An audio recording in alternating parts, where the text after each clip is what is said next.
بسم اللہ الرحمن الرحیم۔ میرے بھائی اور بہنوں، حج کا بابرکت مہینہ بڑی تیزی کے ساتھ گزرتا جا رہا ہے۔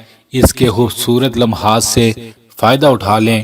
یہ وہ بابرکت راتیں ہم گزار رہے ہیں جن راتوں کی قسم اللہ تعالیٰ نے قرآن پاک میں اٹھائی کہ مجھے ان راتوں کی قسم۔ اللہ اکبر۔ پھر سوچیں یہ کتنی عظیم اور کتنی برکت والی راتیں ہوں گی۔ ان راتوں میں آپ ایک وظیفہ بھی ضرور کریں۔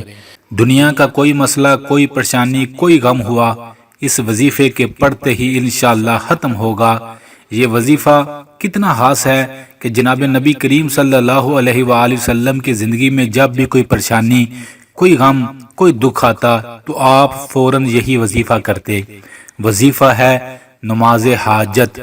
نبی صلی اللہ علیہ وسلم ہمیشہ نماز حاجت پڑھ کر اللہ سے دعا مانگتے اور میرا رب بڑے بڑے مسئلے حل فرما دیتا۔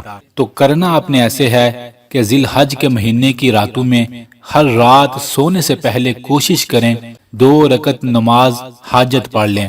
جیسے 2 نفل پڑھی جاتے ہیں ویسے ہی یہ نماز پڑھی جاتی ہے۔ آرام سکون کے ساتھ ان نفلوں کو پڑھیں، کوئی بھی سورت اس میں پڑھ لیں، اور پڑھنے کے بعد اللہ تعالیٰ کو بڑے آرام سکون کے ساتھ اپنا سارا دکھڑا، اپنی ساری پریشانی بتا دیں۔ بس اتنا آپ نے کرنا ہے۔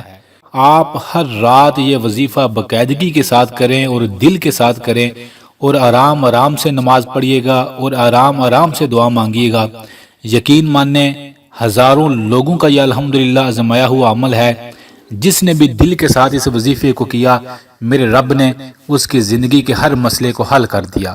یہ ہو نہیں سکتا کہ کوئی بندہ نماز حاجت روزانہ پڑھتا ہو اور اس کی زندگی کا جو مسئلہ ہو وہ حل نہ ہو۔ بس آپ آج سے ہی اس وظیفے کو پڑھنا شروع کر دیں، زندگی میں روزانہ پڑھا کریں۔ آپ سوچ نہیں سکتے کہ آپ کی زندگی کتنی پرسکون ہو جائے گی اور زندگی سے کتنے غم ختم ہو جائیں گے۔ ضرور کیجئے گا، بڑے فائدے آپ کو نصیب ہوں گے۔